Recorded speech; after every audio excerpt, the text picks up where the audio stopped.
Hello students, welcome to my channel Learning History Made Easy. In today's video, I'll be explaining about the administrative machinery in India. Before going into the video, if anyone is seeing the channel for the first time or if you have not subscribed to my channel, please do subscribe and share it with your friends, and also click the bell button to receive notifications whenever I upload new videos. So without wasting time, let us get into today's video. So as I have told, today's video is about the administrative machinery in India. Administrative machinery in India. Okay. So first of all, let us see what is the meaning of the word administration. Okay. What do you mean by the term administration? That is what we have to understand first. So the term administration is derived from two Latin words. Okay, which are those two Latin words? The first one is ad and the second one is ministrer. Okay, two Latin words, ad plus ministrer, came to be known as administration. So what is the meaning of ad? Ad means public and ministrer means to serve. So altogether, the meaning was to serve the public. Okay, so this is how we got the meaning of the word administration. So the word administration is derived from two Latin words, that is ad and ministrer. Ad means public and ministrer means to serve. So that means to serve the public. That was the meaning. Now, let us say some people have given uh, the specific definitions for the word administration. Let us see one or two definitions given. So, the first definition was given by J.M. Piffener. Okay, according to J.M. Piffener, administration is an organization. It is the organization and direction of men and material resources, men and material resources to achieve desired ends. Okay, to achieve desired ends. So, according to J.M. Piffener, administration is the organization and direction. Organization and direction of what? Of men and material resources. Why are these men and material resources organized? To achieve some desired ends. So that was what J.M. Piffener defined administration as. Now let us see one more definition of the word administration. That is, according to H. Simon, administration is the activities of groups cooperating to accomplish some common goals. Okay, so what did H. Simon say? H. Simon said that administration is the activities of groups, and these groups are cooperating together to achieve some common goals. Same like James Piffener said, they are working towards a desired end.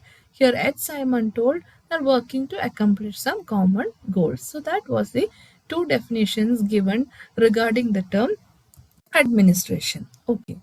Now let us see some basic information. That is, administration can be traced back to the Vedic times. So if you see the history of administration, it can be traced back to the Vedic times. And if you see the contemporary Indian administration, or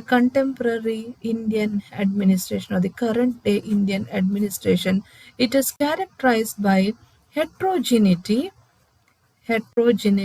of ideals. There are differences of ideals. Okay, varied ideals are there. Heterogeneity is there of ideals, goals, structures, and roles. So this is the characteristics of current day or contemporary Indian administrative system. It is characterized by heterogeneity of ideals, goals, structures, and roles. Now, what is the role of the administrative machinery in India? So if you see the role of administrative machinery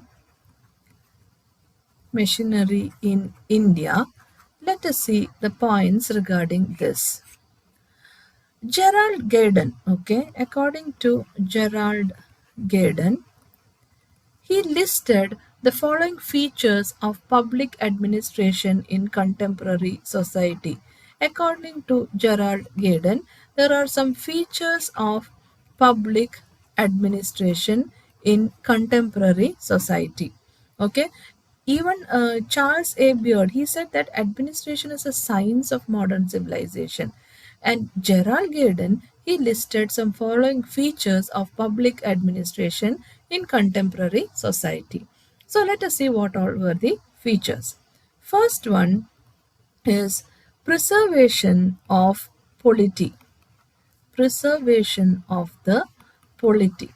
So an important feature we see regarding public administration is it is for the preservation of the polity. Second one, administration always help in maintenance of stability and order. Okay, proper public administration always help in the maintenance of stability and order in a society. So that is another important feature of public administration. Third one, public administration helps in the institutionalization of socio-economic changes. Okay, institutionalization of socio-economic changes. Okay, that is the next feature of public administration. It helps in the institutionalization of social and economic changes. Now, the fourth point as the feature of public administration, if you see, public administration helps in the management of large scale commercial sciences. It helps in management, okay? It helps in the management of large scale commercial sciences. That also can be said as a characteristic or a feature of public administration. Next one, it ensures growth of economic development. It helps in the economic development. It ensures the growth of economic development. Next one, it protects. It is a protection for the weaker sections of society. Weaker sections of society. Public administration always provides for the protection of the weaker section of the society. It also helps in the formation of public opinion. Formation of public opinion is very important in the development of society, and in public administration, public opinion forms a very important role. Next one, it influences public policies and political trend. Influencing public policies as well as political trends. Okay, that also can be said as a feature of public administration, influencing public policies and political trends. So all these can be said as the main feature or characteristics of public administration. So let us go through the points once more. Administration. The word administration is derived from the Latin word ad and ministere. Ad means the public and ministere means to serve. According to J.M. Piffner, administration is the organization and direction of the men and material resources to achieve desired ends. H. Simon said that administration is the activities of groups cooperating to accomplish common goals. Administration can be traced back to the Vedic times. The contemporary Indian administrative system is characterized by heterogeneity of ideals, goals, structures, and roles. Role of administrative machinery in India. Charles A. Beard said that administration is a science of modern civilization. Gerald Gaydon listed the following features of public administration in contemporary society: preservation of the polity, maintenance of stability and order, institutionalization of socio-economic change, management of large-scale commercial sciences, ensuring growth of economic development, protection of the weaker sections of society, formation of public opinion, and influencing public policies and political trends. Now let us go on and see the next topic. The next topic is civil service. Civil service. Now first let us see the meaning of the word civil service. The term civil service was first used by East India Company. So East India Company started using the term civil service to signify the administrative service of the state. Administrative service of the state. So that is how the word civil service was started. East India Company started using it to signify the administrative service of the state. Now regarding the British rulers, if you see the British rulers, they decided to hold competitive examinations. Competitive examinations to select personnel for higher post. So now the Britishers wanted to select people for higher post.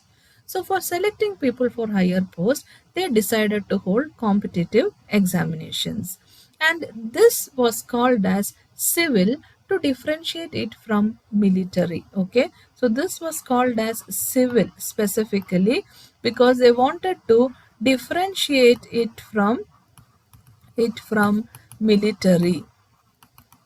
Okay, so it was a civil post. They wanted to differentiate it from military. And the term civil service refers to the permanent executive. So if we see the term civil service, it refers to the permanent executive. So this is how the term civil service came into force. The term civil service actually refers to the permanent executive. Now there are two kinds of executive. So what is permanent executive? So there are two kinds of executive, that is political executive and permanent executive. Political executive as well as permanent executive. Two types of executives are there. The political executive is an elected body. Okay. Political executive is an elected body, whereas a permanent executive is a selected body. So political executive is an elected body, elected through elections. Permanent executive is a selected body. Political executive comprises of President of India to member of Grama Panchayat. So here we can see President of India to member of Grama Panchayat. Grama Panchayat. That is from President of India to member of Grama Panchayat can be said to be in political executive. The selected body includes cabinet secretary at the top and peon at the bottom. So here it will be cabinet secretary at the top to a peon at the bottom. So this is political and permanent. Political is an elected body. Permanent is a selected body. Political comprises of President of India to member of Grama Panchayat. They are elected. Permanent includes Cabinet Secretary to peon. They are selected through some processes. through exams. So all these are interviews. So that is a selected body. So I hope you understood the difference between elected and selected. That is, one is political and one is permanent. The civil service is subordinate the political executive. So here if you see civil service, before only we said that civil service is included as in the that is permanent executive. So there are two civil service is referred to the permanent executive, and here we can say that the civil service is subordinate the political executive. Civil service, it is subordinate to the political executive. Political executive, that is, political executives are elected and civil service is selected. So civil service is subordinate to the political executive. Now let us see some more points regarding this. It receives, that is, civil service, as I told, it is subordinate to political executive, and we can say that civil service receives order from a political executive, and works under its control. That is why it is said to be subordinate. And each minister is in charge of a department. So if you see the case of each minister, they will be in charge of department and has a large staff of civil servants to assist him to run the department. So he will have a large staff of civil servants to run his department. That is why civil servants are subordinate to the political executive. So that is one important point which you have to understand. Now, according to R.G. Gettel, R.G. Gettel, he defines civil service. Okay, how does he define civil service? It is a general body of official. It is a general body of official. And what does this official do? They are serving under heads of various departments, heads of various departments, and known collectively as civil service. And all these together collectively are called as civil service. So according to R.G. Kettle, civil service is a general body of officials serving under heads of various departments and known collectively as the civil service. So this is the basic explanation about what is civil service. Now let us just go through the points once more. Civil service, meaning the term civil service was used by the East India Company to signify administrative service of the state. The British rulers decided to hold competitive examination to select personnel for the higher post. It was called civil to differentiate it from military. The term civil service refers to the permanent executive. There are two kinds of executive: political executive and permanent executive. The political executive is an elected body, whereas permanent executive is a selected body. Political executive comprises of the President of India to member of Gram Panchayat. The selected body includes cabinet secretary at the top to the peon at the bottom. The civil service is subordinate to the political executive. It receives orders from the latter and works under its control. Each minister is in charge of a department and has a large staff of civil servants to assist him to run the department. Civil service is defined by R.G. Gettel as a general body of officials serving under heads of various departments and known collectively as the civil service. Now let us see two questions from this topic. What is the meaning of the administration? The English word administration is derived from Latin word ad administrare, meaning to serve. Administration is the organization and direction of men and material resources to achieve desired ends. What is the root word of the term administration? The English word administration is derived from Latin word ad and minister, meaning to serve. So those were the points regarding administrative machinery. So I hope you have understood all the points very clearly. In case of any doubts, you can ask in the comment section. And also, don't forget to like, share and subscribe to my channel. Your likes and shares will be of a great encouragement for me to make more and more videos. So I hope to see you all soon in the coming video. Thank you for watching.